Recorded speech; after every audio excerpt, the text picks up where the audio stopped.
Bryce Young has been benched by the Carolina Panthers. Should the Giants go out and make a trade for him? We're going to talk about that on today's video, but first I just want to hear from you in the comment section.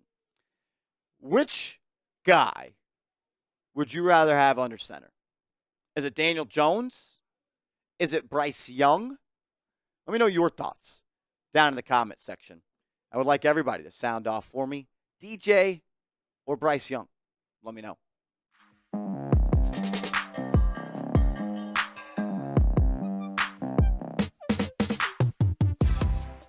You're watching Giants Now by Chat Sports. I am your host, Marshall Green. Appreciate everybody for stopping by as we break down a story that I just think a little bit more Giants fans should be paying attention to and maybe just have a little bit more curiosity into it.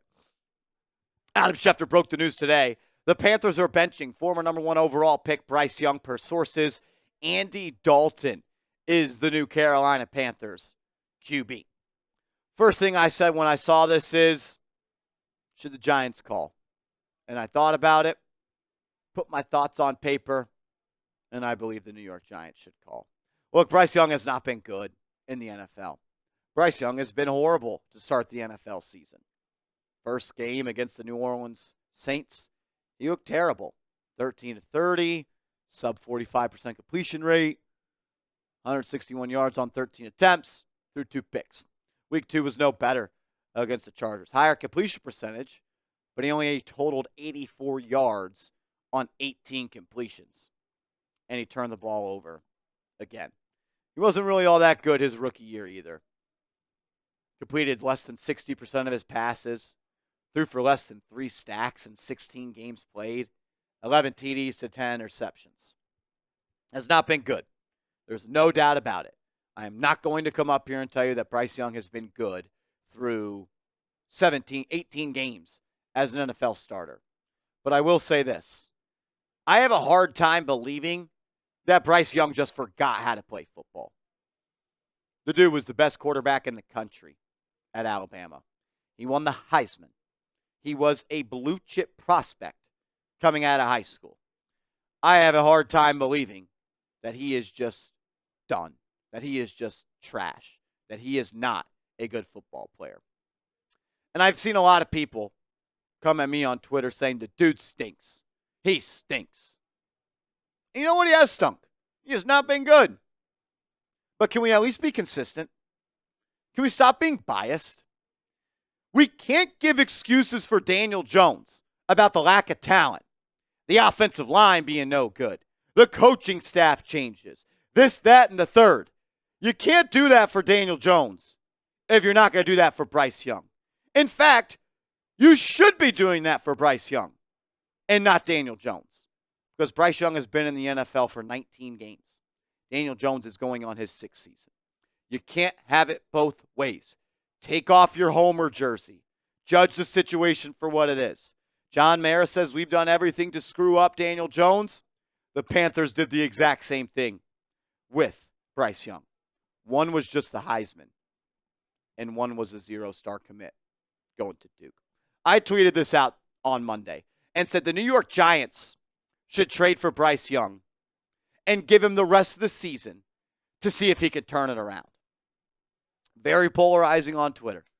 Got like 400 responses, 1.5 thousand likes. Half the people think I'm an idiot. Half the people think I'm right. I'm going to try and tell you why I think the Giants should make that trade for Bryce Young coming up in a second. But make sure you are subscribed to the channel, because if the Giants make a move at quarterback, we have you covered. The Giants trade for Bryce Young. We are going live on the channel. If you want free, informative, entertaining updates every day on your New York Giants, hit that sub button right now. Coming up next, what's the point of playing Daniel Jones at quarterback anymore? And this has nothing to do with his Week 2 performance. What is the point of having Daniel Jones as the Giants quarterback? That's coming up. First, I got to give a major shout out to today's sponsor, PrizePicks. If you enjoy playing daily fantasy sports, try out PrizePicks. Go to prizepicks.com/CLNS. Use that promo code CLNS. And PrizePicks will give you $50 for free when you play a $5 lineup. Pick more, pick less, play PrizePicks. All you do is select more or less on the projected stat line that PrizePicks offers for each player. They also do always these awesome deals where they literally are giving you free money. They have set the total for Caleb Williams at half a passing yard coming up this week. Take the more on that. Pair it with Malik Neighbors going for the more. And if you want to throw Deshaun Watson in there for the less, you could do that as well. Download the PrizePicks app by going to prizepicks.com/CLNS. Use that promo code CLNS and get $50 for free when you play a $5 lineup. All that information is clickable down in the comments and description of today's show. What's the point of playing Daniel Jones at quarterback anymore? You know, I know, Daniel knows, John Mara knows, Brian Daboll knows, and Joe Shane knows that Daniel Jones will not be on this roster this time next year. The amount of games left that Daniel Jones has to start for the New York Giants goes down every week because there is not any way in the world that he will be on this team next year unless he gets hurt. The Giants are putting themselves in a bad spot right now by playing Daniel Jones. And it has nothing to do with how he's played this season. It's the fact that he is not the franchise quarterback going forward. Daniel Jones has a $23 million injury guarantee for 2025. That becomes fully guaranteed if he gets hurt and he is unable to pass a off-season physical. He's already had 2 major neck injuries. He's already torn his ACL. Why are we acting like it would be crazy if Daniel Jones has a major injury? We've already seen other teams in the NFL do this. The Broncos had an injury guarantee with Russell Wilson last year. What'd they do? Bench him. The Raiders had an injury guarantee in Jimmy Garoppolo's contract. What'd they do? Bench him. The Colts, they had an injury guarantee in Matt Ryan's contract. What'd they do? Bench him. The Raiders, they had an injury guarantee in Derek Carr's contract. What'd they do? Bench him. So why not bench Daniel Jones and throw a dart at Bryce Young? Give it a shot. Give it the rest of the season. Because you know what? If he stinks, you still need a quarterback. You're back to the spot you were in before you traded for him. What about the small chance that the number 1 overall pick, the Heisman, gets to work with, I don't know, some guy that everyone told me was a QB guru and turns him around? You keep shooting until you find your guy. You know, like when you're hooping at the rec center, you always got to end on a make. You don't just stop shooting if you can't make a shot. You keep on letting it fly. You keep on trying to find the right guy. What did the Arizona Cardinals do? They drafted Josh Rosen in the first round. What did they do the next year? They got Kyler Murray. They got a franchise quarterback that's going to win games in this league for a long time. Until you have someone under center that elevates your franchise, continuously fire off shots. Don't double down 6 times. I hope we've learned that lesson. I'd bet this. I bet if you put Joe Shane, Brian Daboll, and the entire Giants front office on a lie detector test, I bet they all had Bryce Young as the number 1 quarterback in the 2023 NFL draft class. Because he was the Heisman. And he was the number 1 pick unanimously in every team's front office.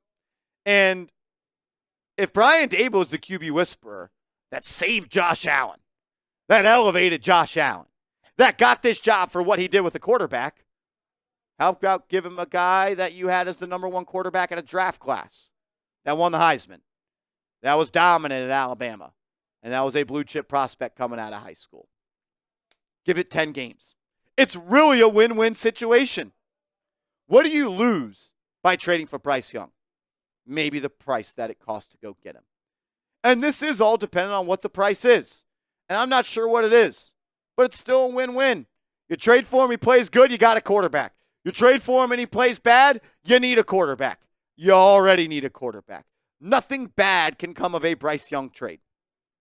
But Marshall, we can't waste assets on Bryce Young, right? I've already seen 100 people, 1,000 people tweet me at Twitter. We're going to trade picks for Bryce Young? No, I didn't say that. I'm not giving up a first-round pick, not giving up any picks for Bryce Young.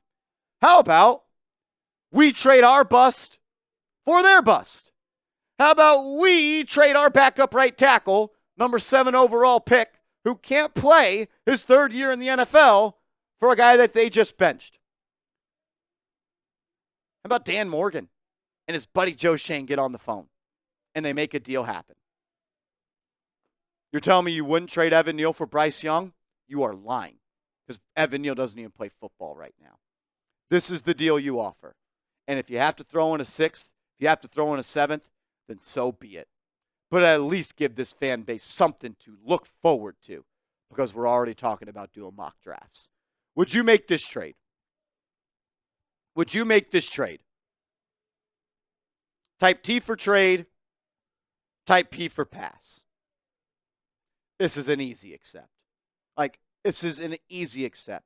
If you got to sprinkle on a little bit more power on that trade offer, you do it. This is a win-win situation. You pair a number 1 overall pick. I don't even have to say anything else. He is a number 1 overall pick with the QB guru. You know what you figure out after that trade? Either your scouting department stinks or Brian Daboll stinks. Or your scouting department was right and Brian Daboll is the QB whisperer, and then you have a franchise quarterback. And if he stinks, you're in the same spot you were before you made the trade. Desperate of a quarterback. Make sure you are following me on social media. I'm on Twitter. I'm on Instagram. @MarshallGreen_ is the handle on both. If you don't agree with it, let's talk about it.